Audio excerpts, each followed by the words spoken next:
In this episode, we get to speak to Nick Joseph, the actor behind the metal bearer in Star Wars: A New Hope. An actual actor from Star Wars: A New Hope? We get to talk to them? The actual actor. Amazing. Jack in the box. It's time to open the box that came from Nick Joseph, all the way from Romford, England. What's in the box?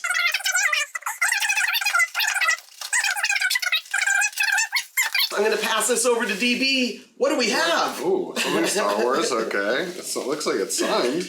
Whatever it is. Oh, this is cool. What is it? Okay, so it's Major Arhul Hextrafon. Okay. And it looks like he was a metal bearer in Star Wars: A New Hope. The metal bearer, absolutely 100%. Look how cool that is. That's who Nick Joseph is, the metal bearer in A New Hope. That's awesome. That is really cool. Look at that. Amazing. This is so cool. In there, and that is really cool. You know, we actually had an opportunity to speak to Nick Joseph about his experience on Star Wars: A New Hope. Let's check out that Zoom call right now. Nick Joseph! It was fun. So right now we have a very exciting opportunity to speak with the one and only Nick Joseph. Nick, I'm going to give you the mic for a moment here. Can you please introduce yourself? Who are you?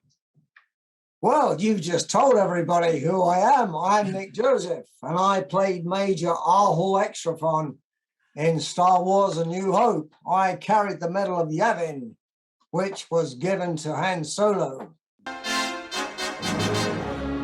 You know, I do want to ask you, while we have you here, how did you even get the role in the original Star Wars movie? What did you have to audition? I mean, what is that story?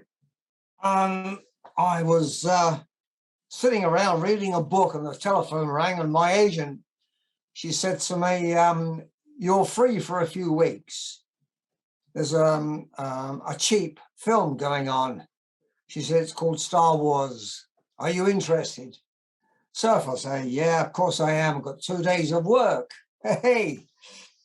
Yeah, she said 2 days. That's great. So I just went, and I went along to an audition centre in London, right in Mayfair. And there were people there I didn't even see, and other people I didn't know.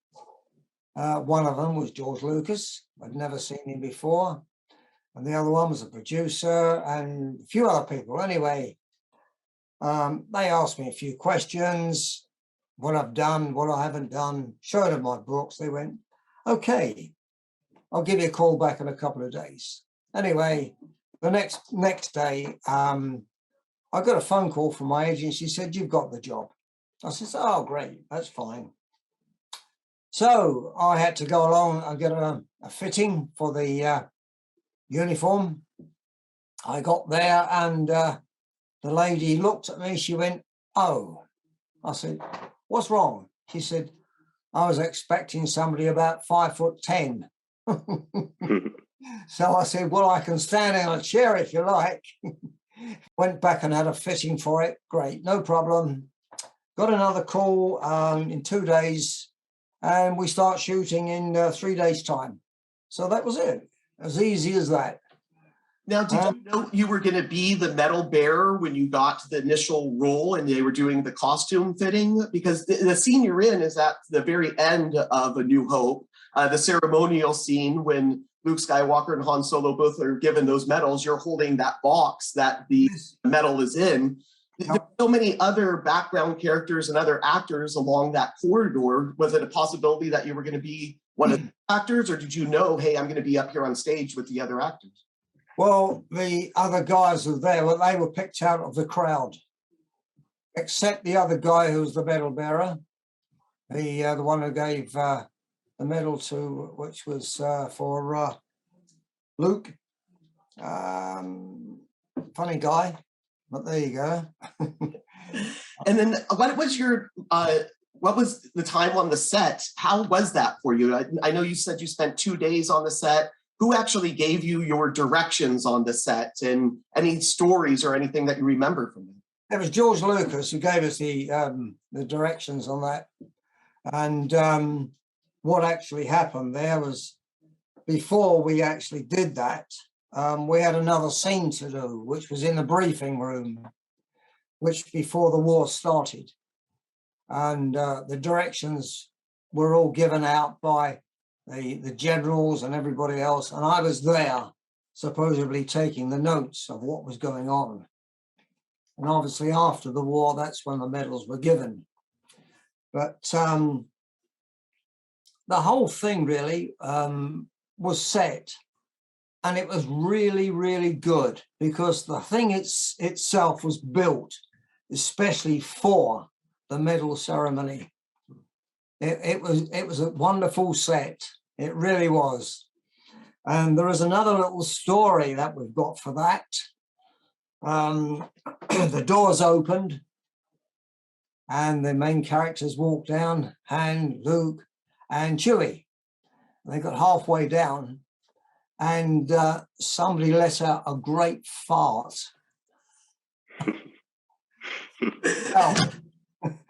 It was, well, it's something I've never heard of before like this. It was really, I don't know how he produced it, because he must have levitated afterwards. But anyway, we had to do that scene 5 times. Yes, well, I could imagine at least doing another cut after that cut. But yeah, that's funny. That's great. Yeah. Amazing experience that must have been. And then, if you don't mind, can you tell us when you actually had a chance to go see the film? What was that like? Who were you with? You know, were you with friends, family? I mean, what's that story? Well, I got invited to go to the premiere. Wow. And I still have that ticket. And what I've done now, I've copied the tickets and I sell them off. That is awesome. I'm also, you know, I want to, obviously we'll give out your web address. So if people want to get one of these Star Wars action figures of your likeness here, oh yeah, address, and also any of the other little merchandise that you sell, I'll of course leave a link in the description to get people specifically right to your web address. I really appreciate this. You know, to the premiere, who were you with? Who's the other person that you brought? What was their experience like? My daughter. She was only 5 at the time, and she fell asleep. And she woke up about 2 seconds before the last scene came in. And as she woke up, she suddenly saw me, and she jumped up and she shouted out, "Look, Dad, there you are." Oh, that is so special. Amazing.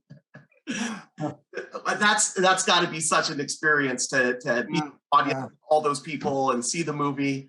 And you know, after you saw the movie, hey, this is going to be the hit that it's going to be, or were you still a little skeptical of it? Well, once the audience left, we then came out afterwards, and there was absolutely thousands of people outside. Photographs, autographs, the lot. It was absolutely manic.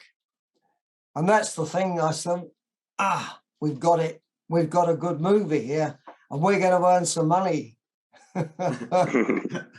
Oh, boy. Just fantastic timing to be in the right place at the right time that you were at the time to get it all. I mean, just really a miracle to have that experience. I'm so happy you're able to share this experience with us. Yeah, yeah. It's something I've never encountered before. I mean, I've done lots of movies. I mean, I've been in the business. I did James Bond, The Spy Who Loved Me. And I did 3 Doctor Who's as well. But with Star Wars, you never stop working. You know, the last thing, Nick, I really appreciate your time and everything with us today. I don't want to take, obviously, too much of your time, but I do want to ask, because it's a big question that the fans would like me to ask. Chewbacca did not get a medal on that day at the end of A New Hope. Why? Was there any decision made on that you heard or anything? Yeah, that was something I said to George Lucas after. I said, we only had 2 medals, but there was 3 heroes. Why didn't Chewie get one? And his answer was that they don't like being honoured. didn't like the honours. But obviously he got one later on, but it wasn't for that. But I've been to other Comic Cons where they've got a Chewbacca, and we've done a little ceremony between us. And I've known this before we got there, so I've had the medals made and the ribbon about a meter. Right. So go around your head. And, that makes so much sense. So the Wookiees just don't want to be honored, and that's the reason why, hey, Chewbacca did not get the medal. Wookiees don't like to be honored. You know, not even Empire Strikes Back or Return of the Jedi. We're talking Star Wars, A New Hope, Nick Joseph right here. Again, check out Nick Joseph's website. It's right down below there in the description. Click on that link. It's going to take you right there. You can get a medal. You can get an action figure. You can say hello to this gentleman. This has been great, Nick. Thank you so much for doing this for us. Be my pleasure. So anytime you want to give us a call, you've got the number. That's incredible, Nick. I really do appreciate your time and your commitment to everything that you're doing. Obviously, the time and the acting and what you did, you know, back in 1976 when everything was being shot. Yeah. An ensemble to make a film. I know this, and you were a big piece of that ensemble. So thank you very much. My pleasure. Great, so, guys. Anyway, may the force be with you. May the force be with you as well, always. What an incredible opportunity that was to speak to Nick Joseph himself. What did you think about that conversation? I mean, it was just really neat that we started this little thing and we're opening action figures, and it's turned into interviewing actually someone that was in A New Hope. I mean, just like a childhood dream. And not even really an interview, more just like a conversation with the guy. Right. There were questions and answers, but to me, it just felt like a great conversation with one of the original actors from Star Wars, A New Hope, shot what I think back in like 1975, 1976. I mean, it's so amazing to be able to archive these stories, especially right here in our little community of Jack in the Box. This has been a great, great experience. I want to thank Nick again for his time and commitment to our little show, and also to the time and commitment that he made to George Lucas's little show. Please subscribe to the channel. Help us spread the fun. That's exactly what we're doing here. Yeah, so if you want to like and comment down below and give us a thumbs up. That's all that we have for you today. But for now, I'm Jack. This is DB. And we did it. Jack in the box. Subscribe and tell us who your favorite character is. Spreading fun through action figures. Jack in the Box.